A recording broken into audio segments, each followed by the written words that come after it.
Hello! So this past week was a big one here for us at the Matheson McCord family. It was my husband's birthday. Our dear friend Priya came to New York from Toronto to surprise my husband Scotty. My daughter was off of school for her spring break, and we received some incredible news this past Sunday.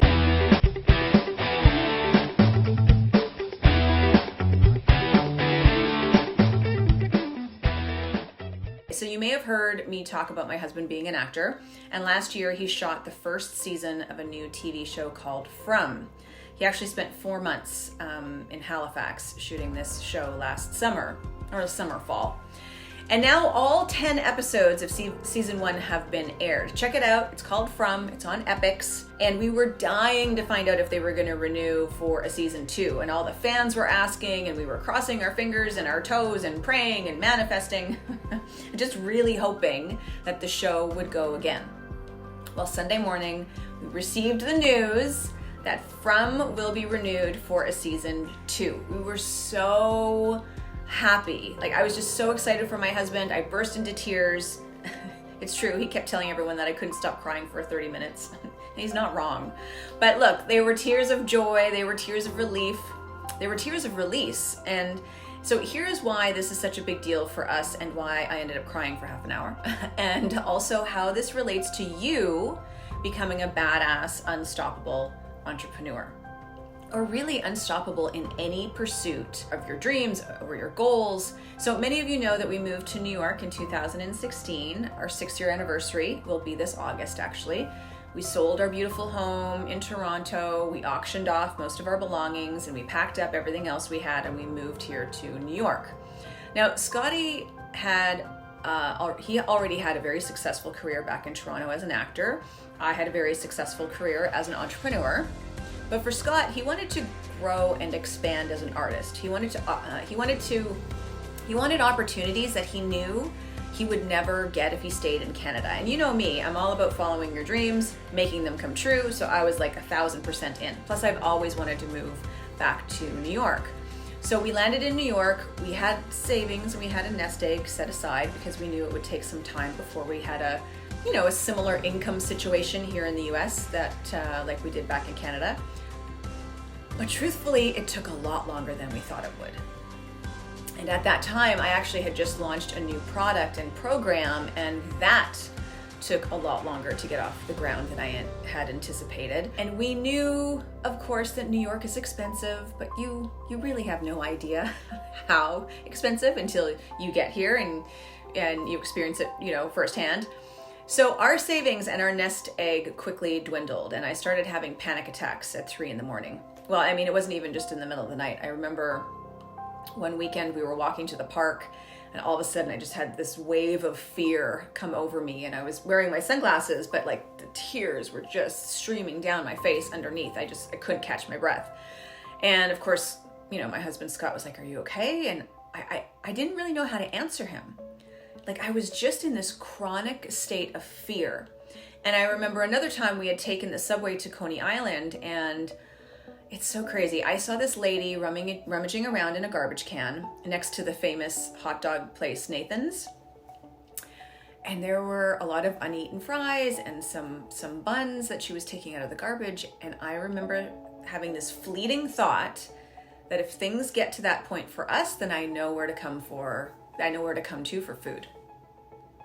Isn't that crazy? Now I caught myself as soon as I thought it. I was like, "Oh my God, did that just go through my mind?" But that's where my brain was going. Intellectually, I knew I would never get to that point. We would never get to that point. But I was in such a chronic state of fight, flight, and freeze that my brain could only offer me thoughts about being homeless, about losing everything. So here's the thing. When we moved here, we made a commitment. That's why we sold our house.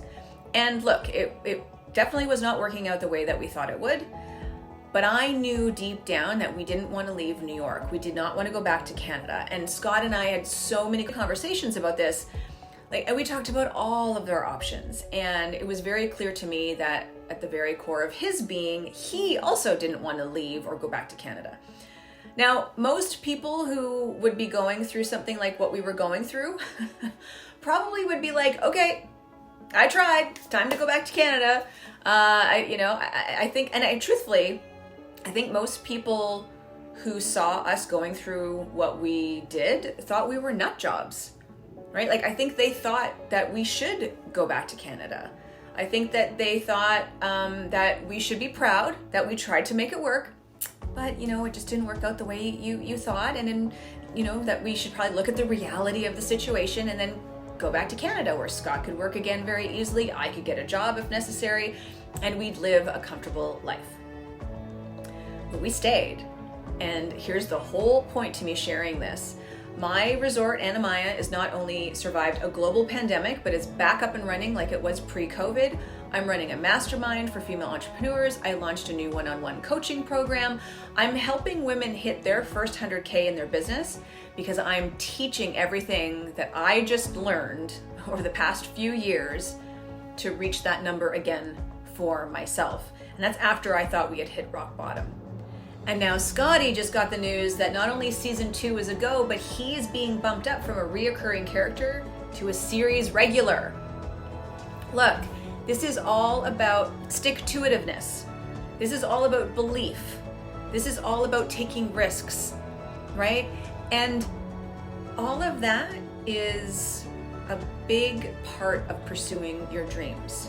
The stick-to-itiveness, the risk, the hardship, but you need to believe hard, right? And let me tell you that when you do believe hard, it does come with a certain amount of risk.